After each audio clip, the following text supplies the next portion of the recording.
Hi, this is Dr. Phil, the Body Whisperer, and you're listening to Chasing Dreams with Amy J.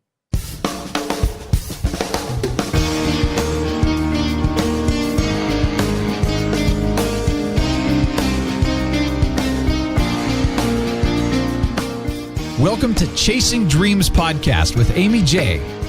Amy believes that realizing a life without regrets is achieved by taking chances, chasing your dreams, making moves, and overcoming your doubts.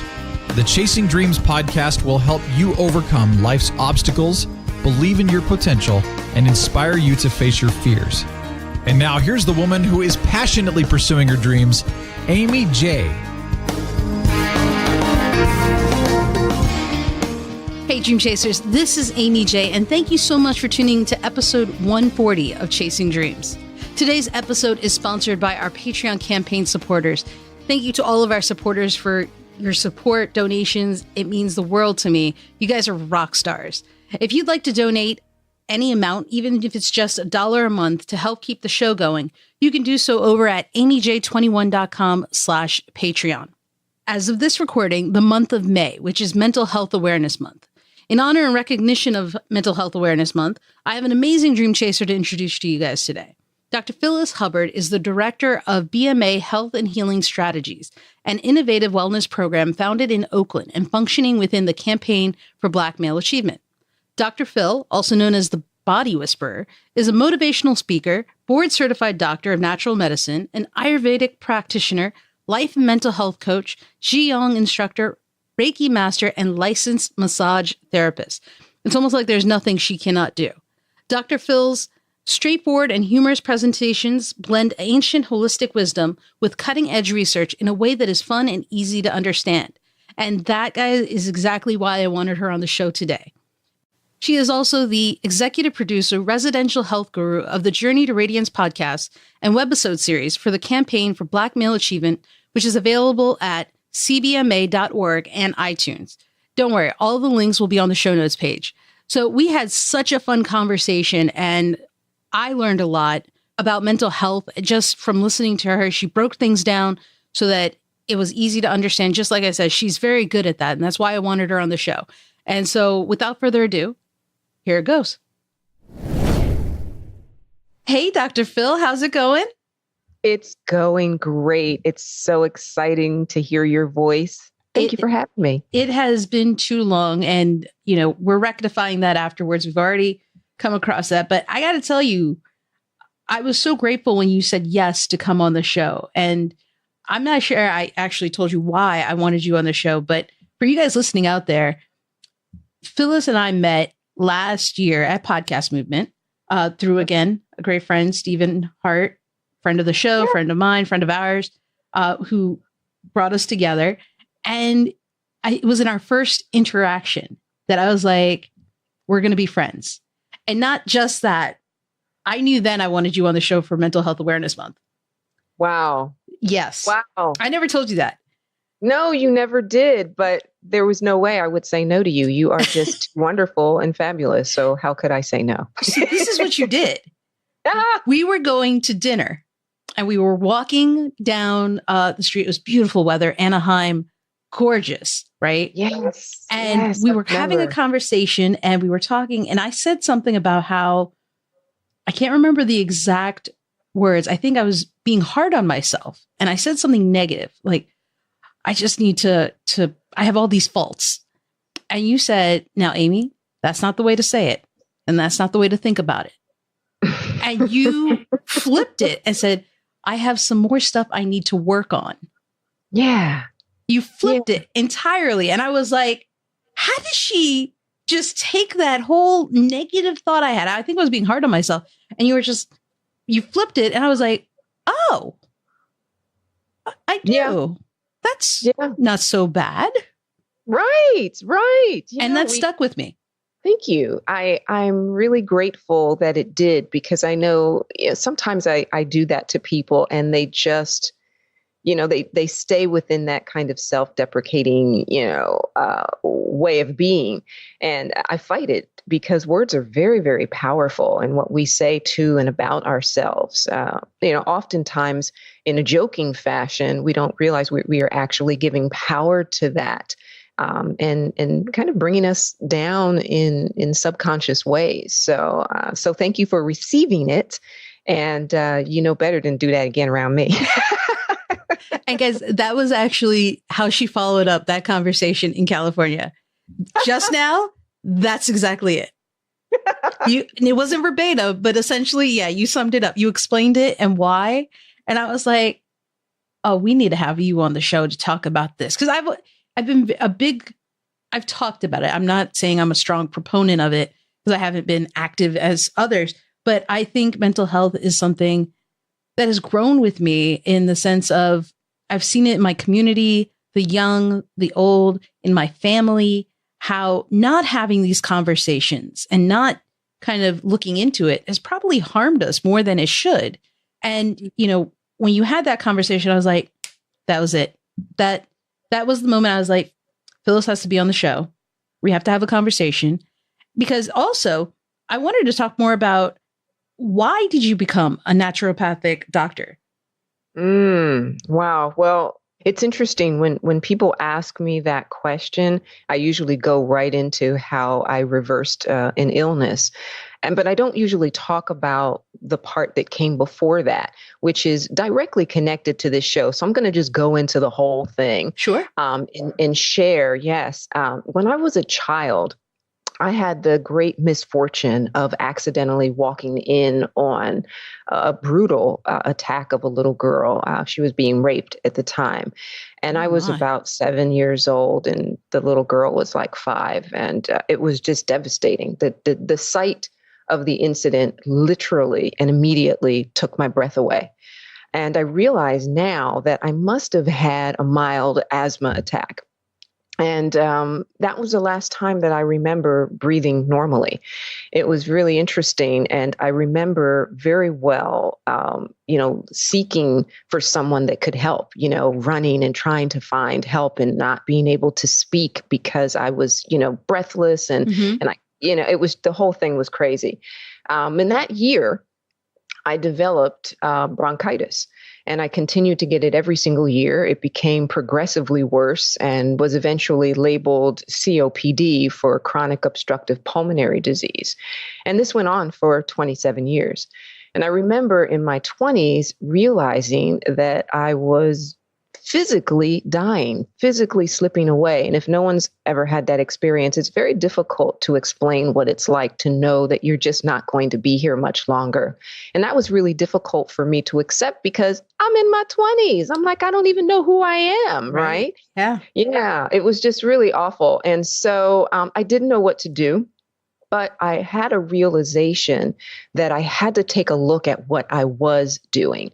I was taking medication and the doctors told me that I was going to get asthma and then emphysema. And I was just going to get progressively worse. And I'm like, this is crazy. This cannot be true. And so, I realized that every year the disease would come back worse. And I would get stronger medication. So either I was going to have medication that was so strong that would kill me, or I'd cough myself to death. So I'm like, okay, something else. So I began to research other ways to try and stop this cough. And I found a book in the bookstore that was fascinating to me. And it was on an ancient practice from India called Ayurveda. And it was fascinating to me. And I thought, this is incredible. It offered a pathway to healing that was so foreign, but somehow made some real sense deep within my soul. And I began to practice the strategies within Ayurveda. And 3 months later, the cough stopped, never returned. And that was the end of my COPD story, and it was so abrupt that I was like, wait a minute. What everything I thought I knew about health and the body and my life, the whole bit, it just all got flipped upside down. And after a while, I just couldn't keep my job as a corporate person anymore. So I began to study Ayurveda, and I became a naturopathic doctor. Started to teach qigong, the whole bit, so that I could really guide people on their paths to radiant health. And that's how I got here today. And along with that, and one of the reasons, this is Mental Health Awareness Month. It is May when this airs, depending on when you guys listen, but this is May. It's an important month. And, you know, in talking about mental health, I thought you would be a great person to kind of bring on the show to kind of clear up confusions or just provide an understanding of what mental health is and probably why there's a stigma around it, why people don't want to talk about it. So can we kind of go back to basics and just ask, what is mental health? Yes. You know, and as I get ready to answer that question for you, I want to just share a quick footnote on what I said earlier and say that, you know, what was so fascinating to me about both Ayurveda and naturopathy was how integrated it was. It's, you know, it's deeply rooted in psychology and life skills and anatomy and the therapeutic use of food and herbs and movement. And I've never experienced anything that was that integrated. And when we're talking about mental health, I think it's important for us to see that mental health is not separate from all other aspects of health. But if we want a definition, mental health can be described as the well-being of our psychological, emotional, and social selves. So it encompasses how we think and feel and act, and determines how we will behave when triggered, say, for example, by stress or by the actions of others. So just like you have physical health representing health of the body, mental health is about the health of your mind. You know, and it requires the same level of care. So, you know, if I have a weak arm, you know, it's looking all kind of flabby, you know, you wave and you get the bye-byes. If I have that and I want to change that, I need to get down and do some push-ups, right? I got to do push-ups, right? So then what would be the equivalent to the training and the push-ups to maintain the health of your mind? And this is something that we don't think about. No, I'm trying to think now. Taking breaks? Yeah, see, that's the challenge. When I ask that question, we should know down cold what we do. What is it that we do to cultivate the health of our mind? I have a friend who is a cognitive behavioral therapist, and we used to do talks together all the time. And she had this great analogy that I loved. And she said, you know, think about a car. How many parts are there in a car? A couple hundred parts. If you do everything right, you get your oil change when you're supposed to, you know, you rotate the tires, the whole bit. Will you run into trouble with that car? No. So think about time passing, right? Time passes, years go by, the car gets older, and you're still doing what you're supposed to do, right? Still doing what you're supposed to do.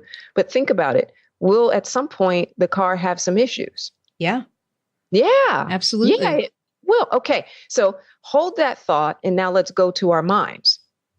If we just let our minds run amok, right? Taking in all the, you know, stimulus that is coming in from the news and the whole bit, and we never cultivate the mind. We never take a look at what we're thinking or ask why we're thinking it, right? Is this thought in my head even mine, or did I pick it up, right, from somewhere? What do you think would happen over time? Problems. Big time problems. But does that mean that you have a major mental issue, or does it mean that you just maybe need to do some house cleaning within your own mind? Wow. I guess it depends. Yeah. So how do you know? You have to bring a level of awareness, right? And most of us really kind of snowball in our thoughts. And so I love this question that you have for me around the stigma, and why is there a stigma around mental health? So I'm going to share a couple of ideas that I have just in the work that I have, the research that I've done, and just the work that I've done with my clients.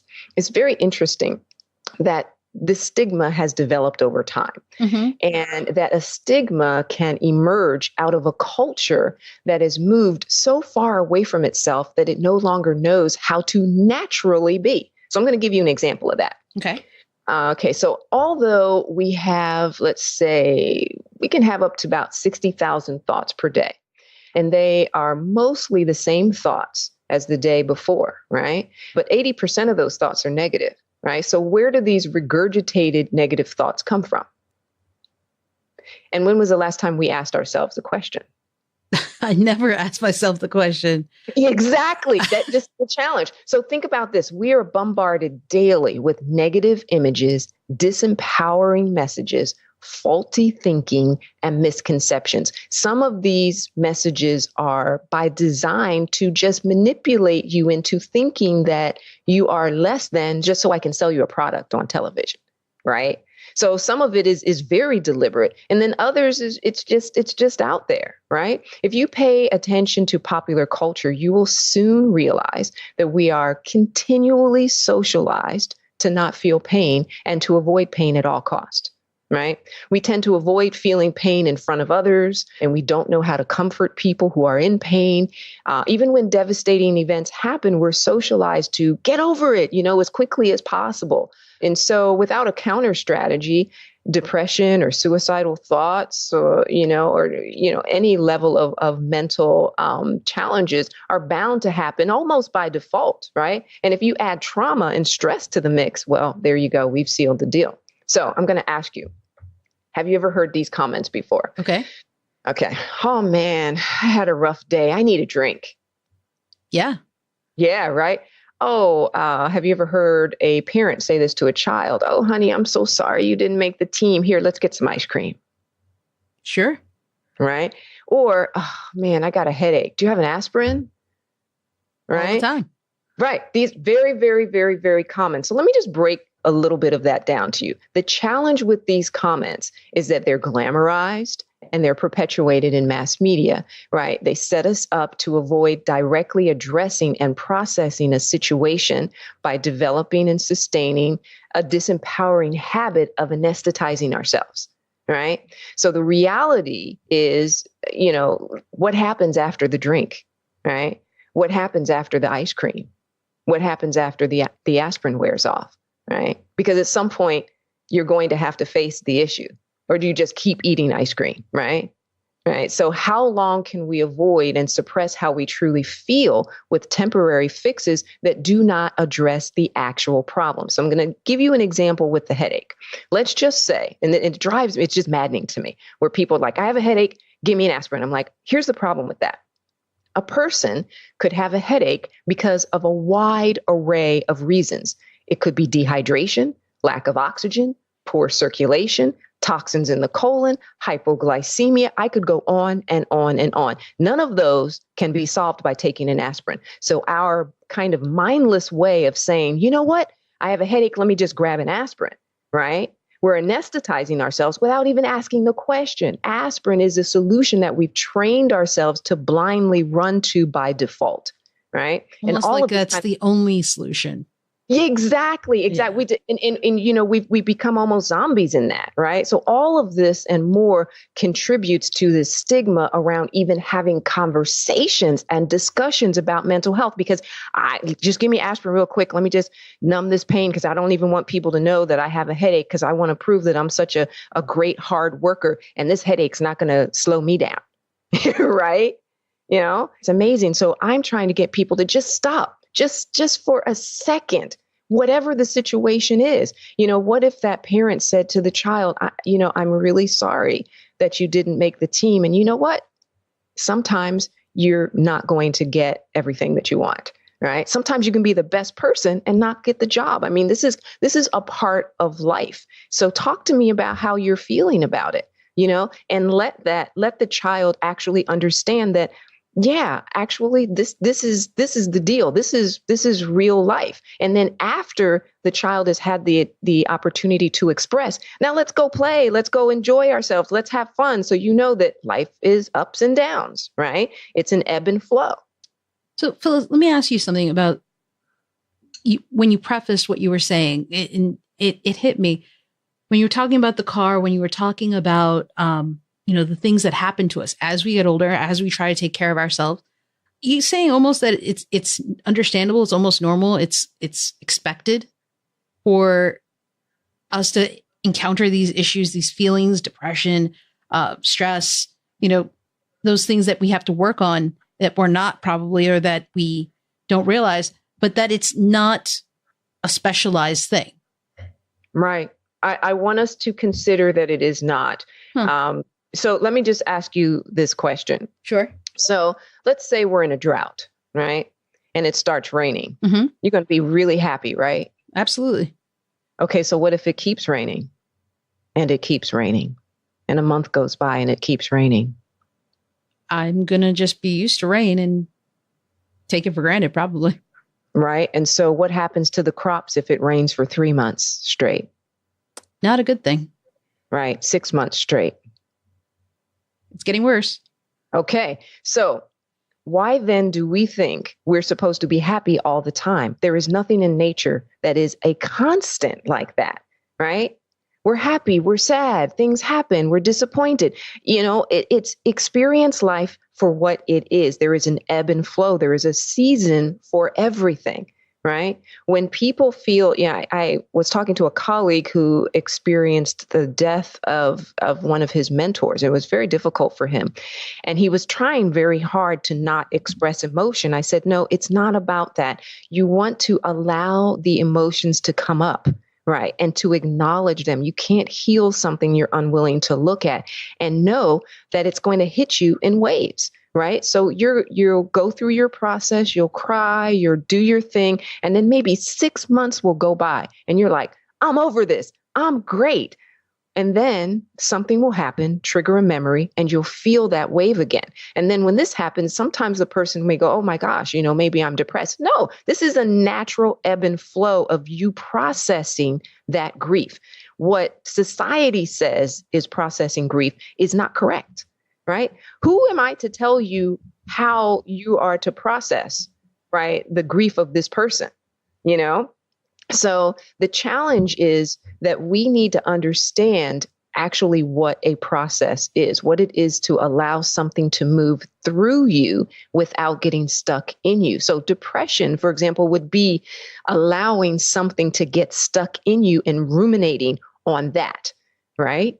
Right? Mm-hmm. Because that does not pass. So I think it's just important for us to understand that we have to get to a place where we look at the root cause of things and that we become cultivators of our own mind, right? So if you have a garden, at some point you have to walk out there sometimes and take a look at it and see, there's some weeds coming up, or there's some moles or some rabbits, are in there. We got some ants or something, right? If you just leave the garden alone, who knows what's going to come in there? Every once in a while, though, if you walk up and down, and all around and take a look, if there's a challenge, then you can kind of pull those, those roots, those weeds up at the root, right? And it will take some time, but you will have a very beautiful, vibrant garden. And our minds are like that too. We have to once in a while kind of take a walk through there.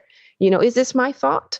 Or is this a thought that I picked up? And we pick up stuff all the time. I know you've had the experience of going into a store and then you walk out of the store and you're like, dang it, I got that song stuck in my head now. Yeah. Now that song's in, you're like, that song is stuck in my head, right? Yeah. I had this realization a while back because I don't watch a lot of television, and I kind of pop in and out of popular culture. But I found myself one day walking down the street, and all of a sudden, the Subway song came into my head, and I'm like, why do I know that a foot-long Subway is $5? I don't understand how I know this information. Like, where did that even come from? And it just showed me the power of marketing, because a person like me who barely watches TV, it would have to be, the apocalypse or the Walking Dead, for me to walk into a Subway and eat something from there, so that this information is in my mind and playing as if I deliberately put it there was troubling to me, So think about all the ways in which we have things, running through our minds. It's not even us. And we don't even bother to ask the question, So these are the levels of awareness that I'm hoping to bring people to. The first thing I want folks to do is just ask the question, well, how did I get here? Right? Don't be afraid. Don't be afraid of the answer. And there may be an ebb and flow. There may be a place where you dip down to where you feel sad or whatever. But if you don't go there, right? If you don't go to that place, if you don't look at something, it's kind of like, ignoring a corner in your house. If you don't pay attention to it, eventually a spider is going to come in and, start breeding a family. Oh, see, I didn't need that imagery. Girl. Well, look, if it'll get you to pay attention, that's where I'm going. Well, so I want to talk about, because it's always been interesting. I don't think I really understand why we don't talk about mental health more. I mean, aside from the fact that we don't realize we should be taking a more active role in it, why is there such a stigma around it? Well, it's very interesting. Like I said, it's socialized. The stigma is a socialized thing. We glamorize and we celebrate actions that contribute to challenges that affect us mentally, right? So we celebrate, we talk about the daily grind, right? We talk about the fact that, all of these things are happening and I'm still holding down the fort, right? This is celebrated in our culture when it is completely unhealthy. I see pregnant women going, well, I can do this and do that, even though I'm pregnant. I'm like, well, maybe you could, but is that a good idea? Right. Right. And why are we? Yeah. Why are we right? Why are we celebrating the fact that, you can go this far, even though you're pregnant, So it's very, very interesting to see how that digression happens. We are so afraid to show any level of vulnerability or inability to perform in a way that is not even humanly possible. Right? Yeah, showing weakness is not. Yeah, but there is no person that does not at some point have a moment that they have to take. They hide it, right? But it's happening to all of us all the time. Well, I think goes to what you were saying about it being socialized for us in media, in marketing, and what we see. I mean, you see these perfect people who struggle, or they have the dramatized version of the struggle, which gets resolved in 30 minutes, whatever it is. Yeah. And so I guess we strive to reach those levels, because if we're not like that, then there's something wrong with us, I think, is where our minds go and where society goes. And we say it all the time to children. When children do something wrong, I try to correct people when I hear them say this. They, instead of saying, what did you do? Or what made you think to do that? We say, what's wrong with you? Right. And that's just a horrible thing to say to a child. Oh, absolutely. Yeah. But we say it so quickly, rather than focusing on the behavior. What made you think to do that? Why would you do that? Right. But what's wrong with you? That has a whole different connotation to it. So there's just a lot that we are doing subconsciously, and that's what contributes to the stigma. And it's not going to change until we really become more conscious of what we're about to do, why we're about to do it, what we're about to say, why we're about to say it, and question what's happening. So if it is something simple like a headache, instead of just reaching for something, just go, wait a minute, maybe I just need to go outside real quick. Right. What's the reason behind it that could? Yeah, maybe I just need to eat. I haven't eaten all day. Drink water. I've run into the water one, the dehydration headache, without realizing it, that it's not Tylenol that would fix it. It would be drinking some water.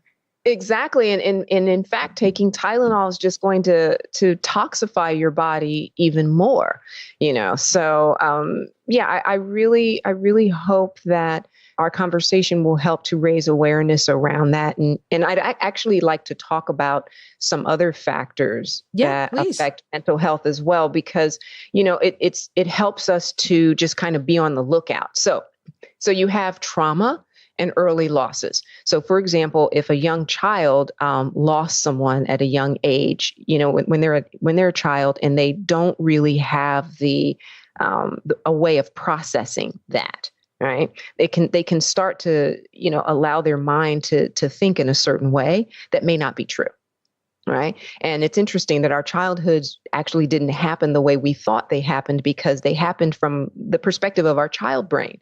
So one of the techniques that one of my gurus said to me years ago was, you have to go back and revisit all your childhood traumas but with adult eyes, right? And then see it for what it is. See it for what it is. It's very, very powerful to do. So trauma and early losses, that can certainly affect mental health. Stress, absolutely.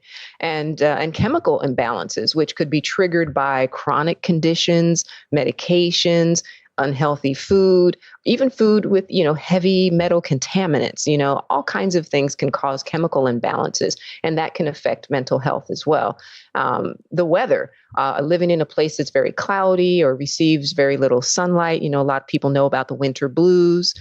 So, if those are factors that affect you, you may have to do something. So as an example, I lived in Boston for a short period of time. And I remember my colleague saying, Phyllis, I promise you the sun is coming out. I'm like, where's the sun?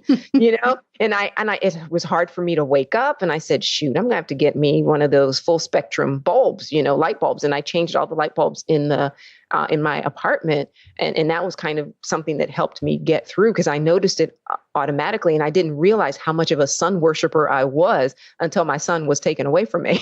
Right. So there are some other ways in which, or other factors that can affect mental health, such as medical conditions. So neurological conditions like Parkinson's or Alzheimer's, stroke, hormonal imbalances, that's a huge factor, autoimmune diseases, viruses, cancer, nutritional deficiencies, especially lack of B12, and in men, erectile dysfunction. I mean, all of these can contribute to, mental health in one way, shape, or form, can, shift our perspective of what we think that, is, it can cause excess stressors. And if we have not found a way to take care of those or even be aware of it, some people may not be aware that maybe they're drinking water that is full of contaminants in their area, and they're going through something. They're just having a reaction to that. It may not be that they're depressed,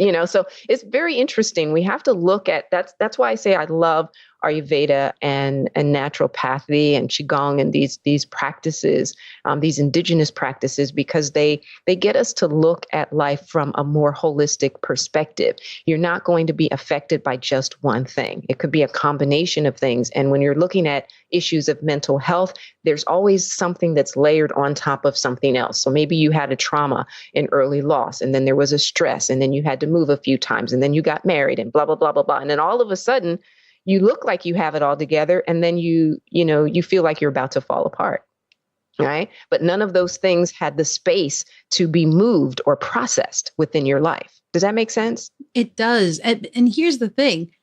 With all those factors that you listed, this can affect, it sounds like, anyone, everyone, famous people, regular people, yes, Indian people, Chinese people, yes, Blacks, whites, Americans, Hispanic, I don't think I heard anything that could cut anybody out of this. Is that accurate? Yes. Thank you for saying that. That's so important. I'm going to say something that sometimes is scary for people to hear, but I think it's really important. And it is that with the right stimulus, anyone at any time is pretty much capable of anything. And I think that we try to pretend that is not true, but we've seen too many stories in the news where a person snaps, and the people that knew the person was like, but he was so quiet. I can't believe, and what I really hope people will understand is if you understand and can accept that, then you will take the responsibility, right? You will take the responsibility for your own mental health and say, you know what? I've gone through 10 changes this year. Let me just stop, pause, see how I'm doing, see what needs to be cleaned up before I move forward with something else. It's really important for us to do. Anyone at any time is capable. Every person within the sound of our voices have been the person who has cut somebody off while driving and has been cut off by someone while driving, right? Right. And when you're being cut off, you're like, what the, right? And then when you cut someone off, you're like, oh, my bad. Sorry, right? But we don't think about that when we're in the midst of that emotion, right? And you brought up celebrities, and I like to share. I was heartbroken. I had this really interesting experience with Robin Williams. I was house sitting with a friend of mine, and the person that we were house sitting for, this was years ago, was a photographer. And this person had a huge it was ceiling to floor picture of Robin Williams. Mm-hmm. And it was interesting. When I walked in, I looked at the picture and I just grabbed my heart and I was like, oh my God, his eyes are so sad. It was like the first thing I thought, and it was something that came through in that picture, and he was smiling. And so then years later, when he unfortunately took his life, the first thing that I thought of was that picture that I saw of him. And the second thing I thought was, why don't I know him? I wish I knew him. I wish I knew him, because Robin Williams had access to the best medication, the best, doctors, psychologists, psychiatrists, whatever, counselors, life coaches that money could buy. And yet he still chose to take his life. It's very troubling. It's very troubling to accept that, as well as many other celebrities who have, followed suit. But the fact of the matter is, you have to have a strategy. I don't care what kind of medicine you take, what kind of care you're under. If you go to see a psychologist, what are you going to do in between the time that you see the psychologist and you have to see them again? You have to live, right? So how then are you going to choose to live your life? What are you going to do when the medication you've been prescribed wears off, but it's not time to take the new, medication or the next pill? What are you going to do? You have to have a strategy, and we don't have that conversation. And that is what it keeps me up at night thinking about. So if you say, well, I've got, I have a practitioner that I go to and blah, blah, blah. I'm like, what do you do in between that? That's the first thing that I say. I'm like, you need a plan. I need you to have a plan. I don't want you to just rely on the psychologist, the counselor, the medication. You cannot, because at some point it will wear off. And when it wears off, everything that you are attempting to work through is going to come back on you. So what are you going to do in those moments? Right. And there's so many things that can be done.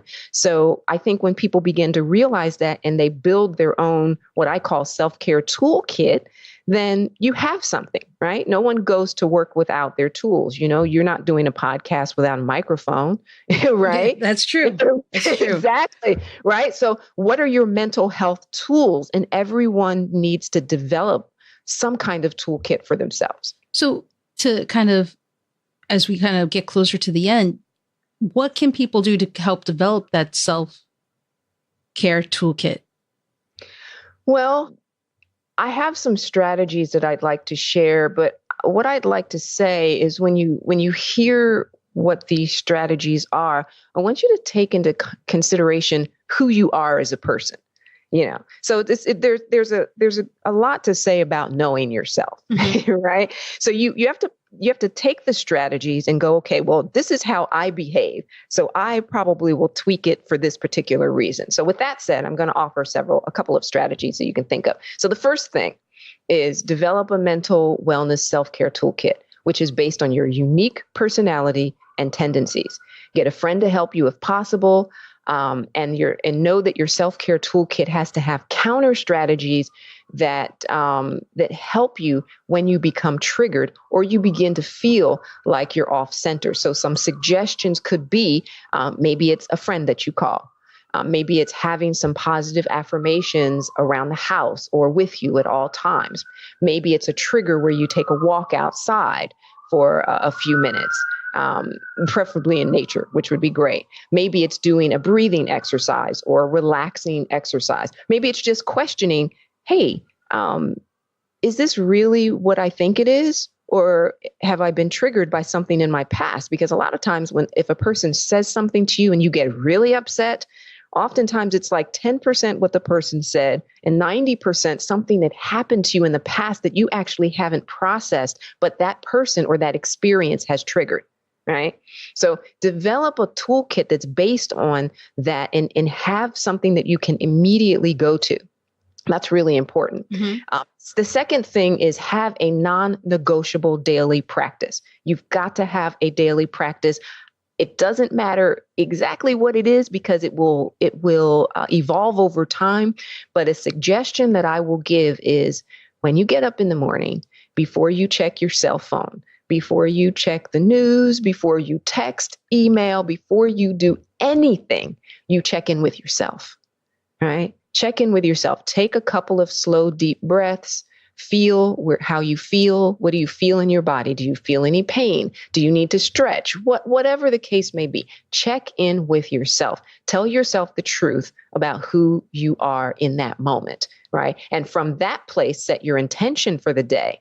And then you can, do your other things. Watch, check your text messages or whatever the case may be. But never reach for that without first checking in with your own self. That's a good point. Yeah, very important and hard for people to do. But once you start doing it, you'll definitely unplug from the matrix, so to speak. So that's a good analogy. Yeah, right. It's keeping it real, girl. So number 3 is really important. When in pain, reframe, right? When in pain, reframe. Tell yourself the truth about what is actually happening. Allow your eyes to be windows and not projectors. See what's there. So an example of that is if I say, I am sad, that's not true. What is true is I feel sad. There's a difference. I am Phyllis, but I feel sad, right? It sounds like not a big deal, but it's a huge deal because you have to disassociate your identity from the feeling, right? I can't stand the pain. That's not true.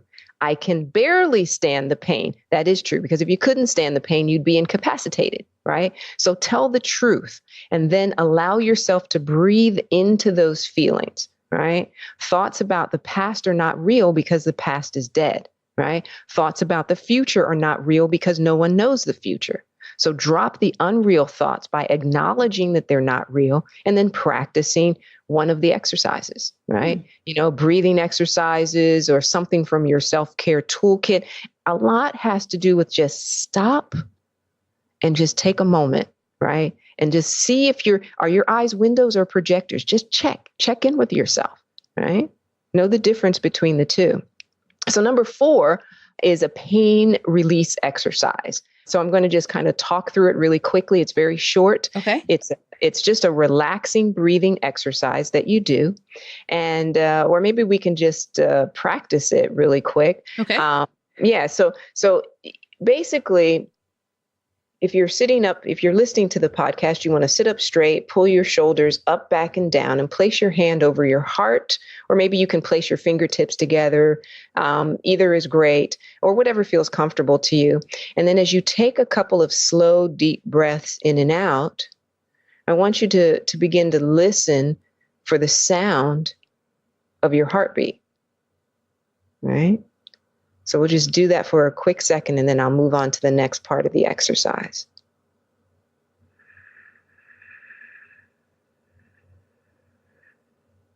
And then I'd like to say that if you don't feel or hear your heartbeat, you're still alive, no problem. It just means that you might be a bit disconnected from yourself. But as you are listening to the sound of your heartbeat, you're bringing yourself back to reality, to what's really happening in the moment, because your heartbeat is something that's happening in the present moment. And then reframe whatever is going on so that they reflect reality, remembering that you're not your pain, but you feel it, right? Acknowledge what's real, and then search your body for where you think the pain is located. So now you're listening to your heartbeat, you're breathing, and something has upset you. Maybe you feel it in your gut. Maybe your toes are throbbing, whatever it is. In your mind, search for that spot, right? And then as you take a slow, deep breath in, you're going to hold the breath for a few seconds, and then you're going to release.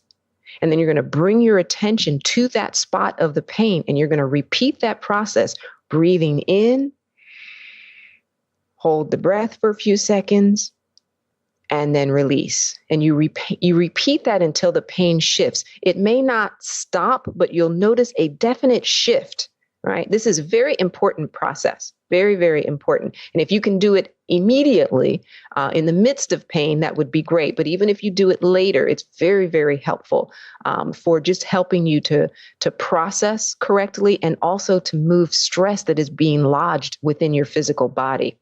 And then the last suggestion that I have is please, please, please, in your daily life, do your very best to avoid knee-jerk reactions at all costs. And the best way to do this is to remember to breathe and then pause before you speak. Breathe, pause, and then speak. When someone says something that irritates you, you want to jump in right quick. Don't do it. That's Breathe, great advice. Pause, and then speak. And then do the same thing for acting. Breathe, pause before acting, right? Breathe, pause, and then choose your thoughts. We may think that our thoughts are randomly infecting us, but if we slow down long enough, we'll realize that we are actually choosing our thoughts. And if a thought is yours to choose, why not choose an empowering thought, right? That's a good one. Yeah, so those are some steps that you can take, and they don't cost any money, right? They can be done at any time, but as the great Bruce Lee said, I don't fear the one who has practiced 10,000 kicks. I fear the one who practices one kick 10,000 times, right? So the power is in the practice. You must practice, practice, practice, practice. Someone says something to you, you knee-jerk react. In that moment, go, oops, okay, no judgment. Okay, now I know what a knee-jerk reaction is. Next time I'll remember to breathe first. Yeah, right? Absolutely. I mean, that's how it is. That's how you practice, practice, practice, practice, practice. And in time, you will just be amazed at how your life can change. Phyllis, thank you so much for the tools to help with self-care, for explaining mental health to us and just why it's important to take care of it and ourselves. And just as you helped me last year in changing my perspective on how I view the things I need to work on. I was going to say faults, things I need to work on. I think you have helped me, as well as others who are listening, kind of change their perspective on mental health. And hopefully more of you guys will have these conversations, and you can find these tips and all by rewinding or on the show notes page. We'll have them listed out because I think it's very important for you guys to do what she said, practice it daily. Practice, practice, practice. Yes. And if you don't mind, if you have a second, I would love to leave you with 3 of my favorite truisms. Yes, please. This is dedicated to the fabulous, the amazing, the beautiful, the talented Amy J. Okay. Truism number 1, accept it, girl, just accept it. Okay. You can see me laughing. Truism number 1, you have the choice and the power to change your life. Truism number 2, you have the wisdom and ability to achieve and maintain radiant health. And truism number 3, there is no bad part of you, only parts of you yearning for love, acceptance, or transmutation. That was deep. That's for you, girl. That was deep. I love it. I love it. Thank you so much, Phyllis. That was awesome. Thank you for having me. Thank you so much for just bringing this to light and sharing it with your audience. I'm very grateful for you. Thank you. And guys, that was Dr. Phyllis Hubbard, aka Dr. Phyl. She is awesome. Did she clarify mental health a little bit more for you? Do you understand it just a little bit better than you did before you even listened to this episode? Because I know I did. I know she did it for me. It's still an ongoing process. I had to listen to this episode again. I had to read the show notes page because it is an ongoing process. And it's a lot, for someone who didn't talk about mental health before, to know all of this, to understand that this is affecting me day in and day out, as well as everyone around me. It's not going to be something that clicks in one day, in one podcast listening. It's not. I mean, there's a whole month for mental health awareness, okay? But I wanted you to take away from this the fact that mental health is not and should not be a stigma. It should not be something we run away from. It should be something we embrace. It's something that we should help normalize. Okay. So go out, re-listen to this episode, read the show notes, practice the actions she shared. Okay. And remember, it's going to be a day-to-day ongoing process. And share this episode in particular. I know I don't say it often, but if you could, share this episode with your network. Share this with the people around you, because I think it's an important topic. It's one that we all need to embrace, mental health, and it's one that we shouldn't be shying away from. Okay. So re-listen to the episode, find the show notes page over at amyj21.com/episode 140. That's episode 140. And you guys can learn about Dr. Phyl, more about the work she is doing, more about the steps that she talked about in the episode, and more. Okay, so go check that out. And until next time, guys, you guys keep chasing. Thank you so much for listening to Chasing Dreams. Amy would love to connect with you and hear all about your pursuit of chasing your dreams. Connect with her on Facebook, Twitter, or Instagram via @ChasingDreamsHQ. Or you can find Amy on Twitter @AmyJ21. That's AIMEEJ21. Be sure to visit headquarters over at ChasingDreamsHQ.com for more inspiration, motivation, and resources to help with your own dream chase. We hope you'll join Amy next week, and until then, keep chasing.